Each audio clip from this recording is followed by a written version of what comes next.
ಇನ್ನು ತನಿಖೆ ಮುಗ್ದಿರಬಹುದು, ಬೇಲ್ ಸಂಬಂಧ ಚರ್ಚೆ ಮಾಡಿದ್ದೇವೆ ಅಂತ ಆರೋಪಿ A2 ದರ್ಶನ್ ಆಗಿರುವಂತ ದರ್ಶನ್ ಪರವಾಗಿರುವಂತ ವಕೀಲರು ಅನಿಲ್ ಬಾಬು ಕೂಡ ಪ್ರತಿಕ್ರಿಯೆ ಕೊಟ್ಟಿದ್ದಾರೆ.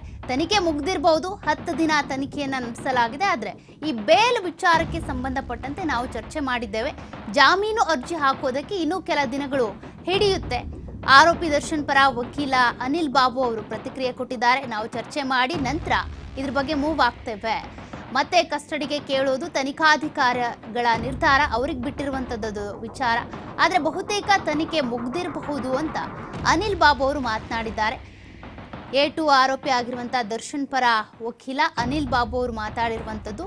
ಈಗ ತನಿಖೆ ಮುಗ್ದಿರಬಹುದು, ಅಕಸ್ಮಾತ್ ಕಸ್ಟಡಿಗೆ ಪಡ್ಕೊಳ್ಳೋದಾದ್ರೂ ತನಿಖಾಧಿಕಾರಿಗಳಿಗೆ ಬಿಟ್ಟಿರುವಂಥ ವಿಚಾರ ಅದು.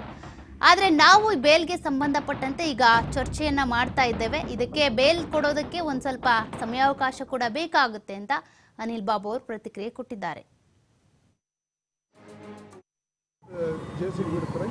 ಅಲ್ಲ, ಅದು ಗೊತ್ತಿಲ್ಲ. As per the directions of the court 20ನೇ ತಾರೀಕು ಸಂಜೆ 5 ಗಂಟೆ ಇತ್ತು. 5 ಗಂಟೆ ಒಳಗೆ ಪ್ರೊಡ್ಯೂಸ್ ಮಾಡಬೇಕು ಆರೋಪಿಗಳನ್ನಂತ ಆದೇಶ ಆದ ಕಾರಣ ಇವತ್ತು 100% ಮಧ್ಯಾಹ್ನ ಮೇಲೆ ಮಾಡ್ತಾರೆ. ಇನ್ನು ಕಸ್ಟಡಿ ಕೇಳ್ತಾರೋ ಬಿಡ್ತಾರೋ ಅದು ಇನ್ನೂ ಗೊತ್ತಿಲ್ಲ. ಮಧ್ಯಾಹ್ನ ಅವ್ರೇನು ಅಪ್ಲಿಕೇಶನ್ಸ್ ಹಾಕ್ತಾರೋ ಅದು ನೋಡ್ಬಿಟ್ಟು ವೀಕೆಂಡ್. ಅದರ್ವೈಸ್ ನಮ್ಗೆ ಅಲ್ಲಿವರೆಗೂ ಏನು ಅಂತ ಗೊತ್ತಿಲ್ಲ. ಅದು ಮೋಸ್ಟ್ ಪ್ರಾಬಬ್ಲಿ ಇನ್ವೆಸ್ಟಿಗೇಷನ್ಸ್ ಕಂಪ್ಲೀಟ್ ಆಗಿರೋಂಥ ಅವಶ್ಯಕತೆ ಇಲ್ಲ ಅಂತ ಕಲ್ತೀವಿ. ನೋಡೋಣ ಮಧ್ಯಾಹ್ನ ಏನು ಮಾಡ್ತಾರೆ ನೋಡೋಣ.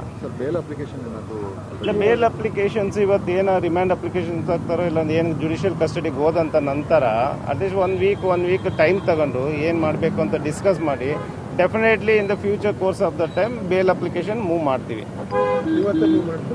ಇಲ್ಲ ಇವತ್ತಿಲ್ಲ, 1 ವೀಕ್ ಟೈಮ್ ಆಗುತ್ತೆ. ವಿಲ್ ಟೇಕ್ ಟೈಮ್ ತಗೊಂಡು ನಾವು ನಮ್ಮ ಸಹಪಾಠಿಗಳೆಲ್ಲ ಇದ್ದಾರೆ, ಹಂಗಂತ ನಾವೆಲ್ಲ ಕೂತ್ಕೊಂಡು ಒಂದು ಚರ್ಚೆ ಮಾಡಿ ಯಾರು ಬೇಕು ನೆಸೆಸಿಟಿ ಇತ್ತು ಅಂದರೆ ಯಾರನ್ನ ಆಯ್ಕೆ ಮಾಡ್ಬೋದು, ಇಲ್ಲ ನಾವು ಮಾಡ್ಬೋದು ಒಂದು ಚರ್ಚೆ ಮಾಡಿ ಡೆಫಿನೆಟ್ಲಿ 1 ವಾರ 2 ವಾರದಲ್ಲಿ ನಾವು ಮಾಡ್ತೀವಿ. ಸರ್, ಈಗ ದರ್ಶನ್ ಅವರು ಏನಾದರೂ ಚರ್ಚೆ ಮಾಡಿದ್ರು ಸರ್? ಇಲ್ಲ ಬೇಲ್ ಸಂಬಂಧಪಟ್ಟಾಗೆ ನಾವು ಹೇಳಿದ್ದೀವಿ ಮೂವ್ ಮಾಡ್ತೀವಿ, ಓಕೆ ಇರಿ ನೀವು ಅಂತ ಹೇಳಿ ಎಲ್ಲ ಮಾತಾಡ್ತಾ ಬಂದಿದ್ದೀವಿ ಅಷ್ಟೇ. ಏನು ಹೇಳಿ ಸರ್?